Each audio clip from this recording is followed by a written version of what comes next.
Ladies and gentlemen, welcome to this SHOUTcraft emergency broadcast presentation right here. Yes, indeed. I bring you Naama in the red trunks. He is playing Terran right here on the Tal'Darim altar versus his opponent Protosser in the purple trunks. He is playing Zerg. Protosser is currently 2-0 up in this best-of-5 series, and Protosser only has to win one more to go home with a €700 prize for this particular event.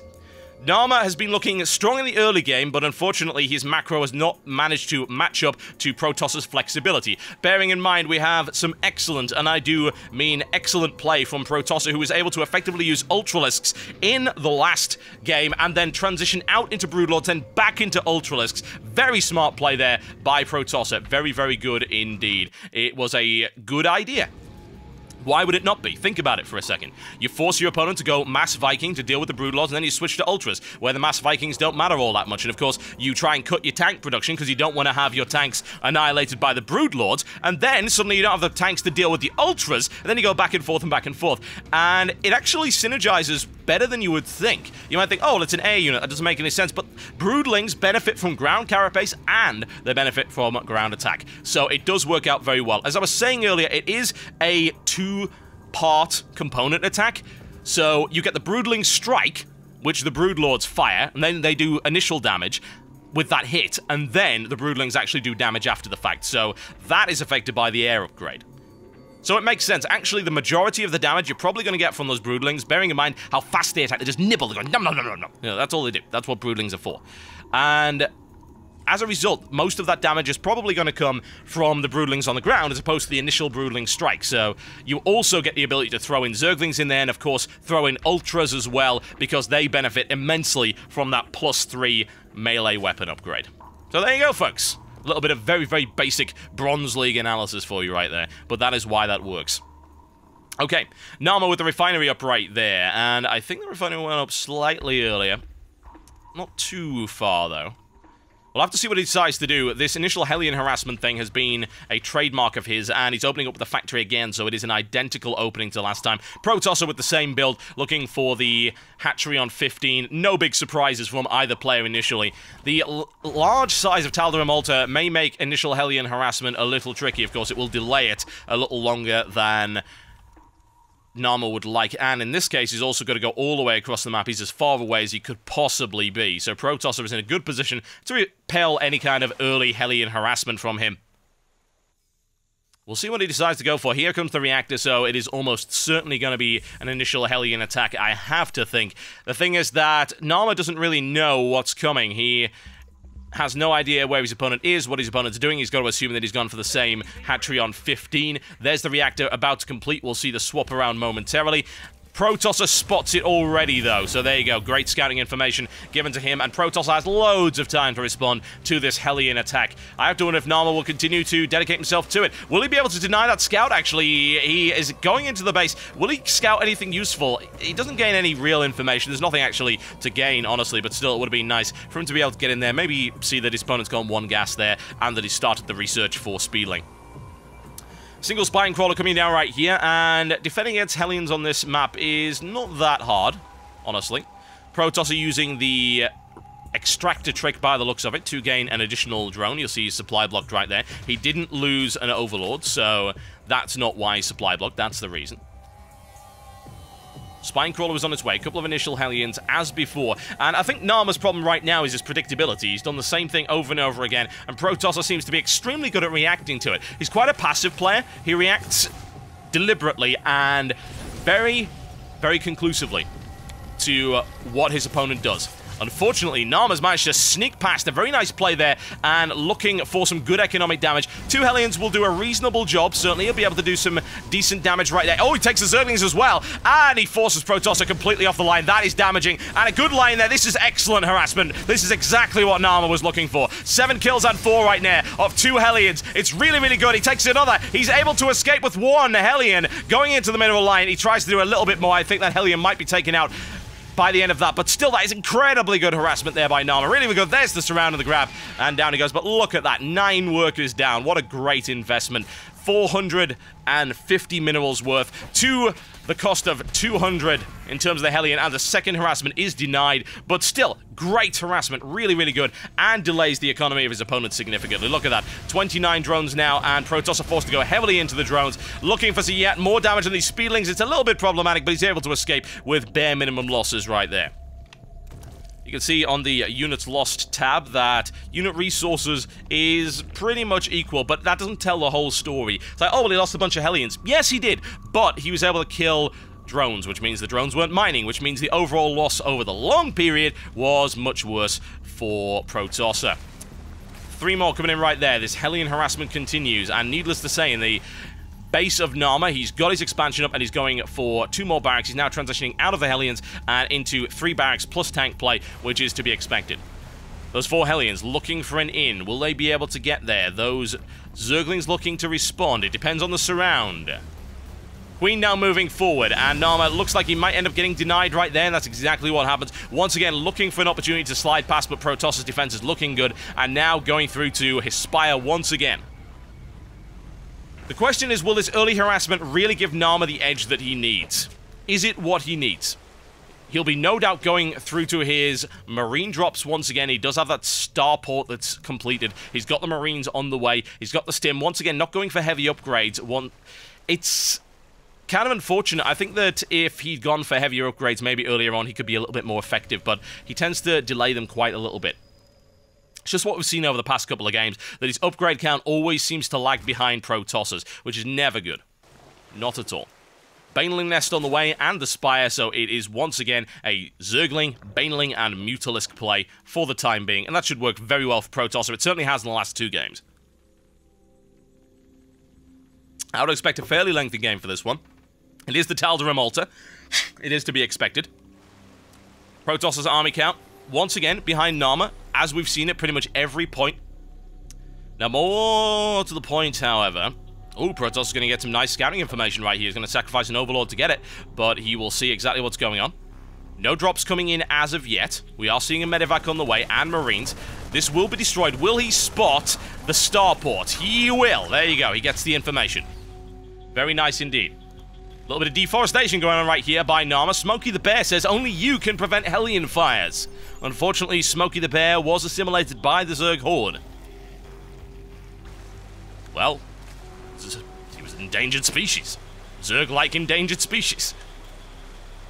I'm gonna give that bitch some rare genomes. Bitches love rare genomes. Protosser, what do you got? 4 Banelings. Muters on the way as well, looking once again for that air control. And this is interesting, Naama's actually able to expand. No, he's not. At exactly the same time. Did he get it? No, he didn't. Now, what is this? What is this? I see something. It's a tiny little marine just hiding around that corner, looking to spot this, maybe this 4th expansion. Got another marine right here, so Naama really does want to know what's going on, doesn't he? Hellions cleaned up by a small force of Muters. We do see no more on the way right now. Mostly Zerglings with some Baneling support.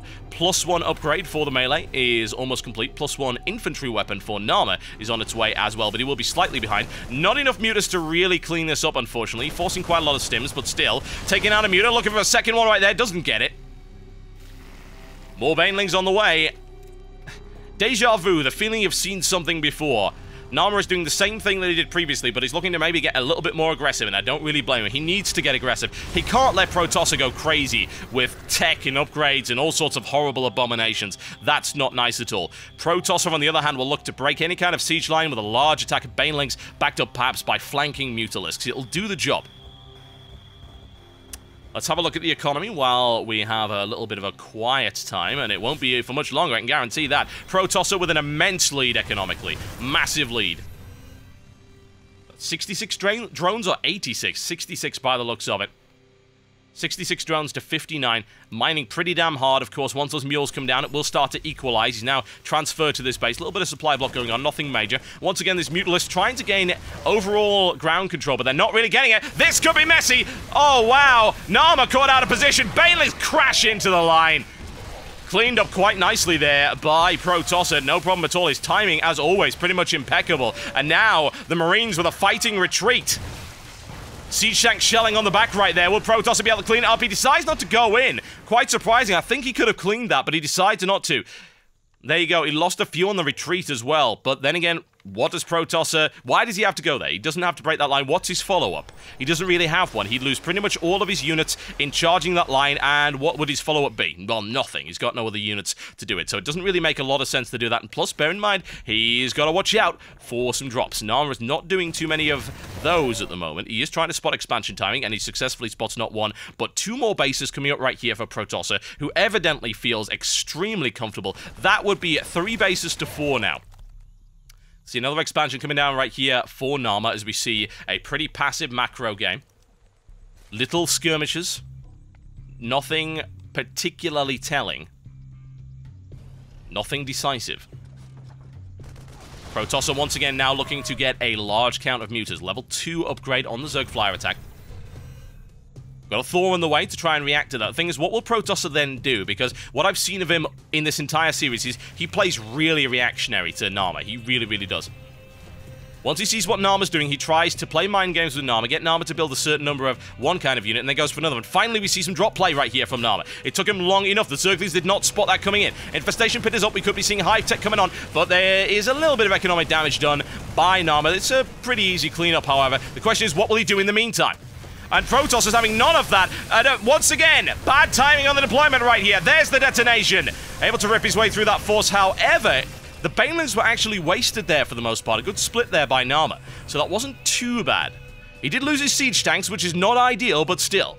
Protosser not able to clean up entirely right there. However, this economic advantage is going to prove to be very, very telling, I have to think. He's going to have a good base advantage. He is proving himself to be pretty much unharassable right now. The drop play is not proving to be effective at all. This time, note what Naama is doing. Naama is going much heavier on the upgrades. A smart play. And now he's going to have an attack lead over his opponent. Infantry weapon level 2, almost complete right now. 2 dropships hanging around here looking for harassment right there. He would be very, very close, honestly, with Stim Marines with level 2. Maybe, just maybe. Maybe he's waiting for level 2 before he goes in. I don't know. Big Mutalist count, unfortunately, and this is going to give a massive amount of ground control to Protosser. He'll have map control to be able to attack wherever he pleases. Naama will be forced to build a lot of Thors and a lot of Marines. The upgrades will certainly help, however. That's a lot more Banelings coming in as well, and where are those dropships? Looking to deny not 1 but 2 expansions. Takes out an Overlord as well in the process. So that's a bit of a supply block going on. You'll notice there are 3 different things happening. Naama charging in on the 5th base right here. We've got a drop down at the 3rd base. And this one is denied and detonated. Nicely done right there. Spreading Protosser's forces very thinly. Charging into the line. However, this time Naama is prepared. Is he prepared enough? He is not. Large losses for Protosser. Look at the split. Great micromanagement, but not quite enough. And in the meantime, some more damage done right there, driving him away from that economic line. And you can see the drop in the economy of Protosser is immediate. Good play there by Naama. Willing to sacrifice units to do economic damage. Good drop harassment, which is what he was looking for. And Naama even gets out of there with a full medevac in the process. Not bad at all. However, the Hive upgrade is complete. The question is, what is he going to do with it? It has been scanned. There we go. Great Aspire on its way. Now, a reaction will be forced for Naama. A second starport is coming down. Still no signs of Vikings. Doesn't want to cancel out of that just yet. No Corruptors on the field yet either, I don't believe. Mostly Mutalisks, level 2 attack upgrade on them. That's quite nasty, and Protosser still with a good amount of ground control. Naama, however, is in a much, much safer position than he was last time. Unfortunately, as we've seen, that can rapidly turn around in the favor of Protosser. Overlord annihilated very rapidly. Naama with a good force of Marines, a very good force. +2, +1, looking for +2 armor, almost complete as well. And we've got a Mobius reactor coming up. It's to be expected. Ghosts on the way because he thought Infestation Pit was coming. There are a few Infestors on the way. Pathogen Glands looking to complete. Doesn't have it quite yet. Only 2 Infestors on the field. And honestly, Protosser will have to throw a good number of units away if he wants to go for that. Another drop coming in around the corner. We'll try and keep an eye on that as he charges into the line. Fairly ineffective. Able to pick off a medevac, but not huge amounts of damage just yet. Marine counter's looking pretty good. The Baneling's not able to connect. There's another drop, and that's going to be denied. Nicely done. Naama cleans up that one. It's looking pretty damn good for Naama, honestly, and Protosser being forced back into a corner that he's not comfortable with under any circumstances. The Marines charging out there. They might even take a drone in the process. They decide not to do that. Ultralisk Cavern up for Protosser, however, so this could start to turn nasty very quickly. Level 3 infantry weapon. Naama learning from previous mistakes, getting that upgrade advantage, getting what he needs. He manages to clean up those pesky Marines, but the army count is still massively in favor of Naama right now. Good siege tank deployment. Medevac picked up very nicely by Protosser. That's a freebie. And in the meantime, that creep is going to prove to be problematic. Naama looking to expand right there. Crashing into the line. Is he able to get it? It's not good enough, or is it? It's really close. Reinforcements cleaning up. There we go. Fungal growth should be able to do it, or not. He's able to hold it. Well, there you go, folks. Upgrades are really, really nice, so I'm told. Only just keeps it, but he's actually going to end up losing those mutants unless the Marines come in. There we go. Cleans up one. He almost loses that siege tank. Able to hold it just. Very close game right now. Another drop coming in, looking to deny that expansion. Looking to go for that expansion as well. Trying to keep Protosser on the back foot and prevent him from building a critical mass while the army supply tells a very scary story. 30 to 92 right there. There's the fungal growth, charges in, able to take out one siege tank, but that's about it. And the Infestor sniped on 1 HP left, but no energy, unfortunately. This is getting really messy for Protosser. He's being grounded to paste right here by Naama. More expansions denied. Really good drop harassment right here by Naama. Very, very good indeed. Protosser's in real trouble, honestly. I would not be surprised to see a good game any moment. It's going to be very difficult to come back. There you go. GG, ladies and gentlemen. And Naama comes back. One game in this best of 5 series. Still all to play for right here. We'll be right back in just a few short moments with the next game. Don't go anywhere.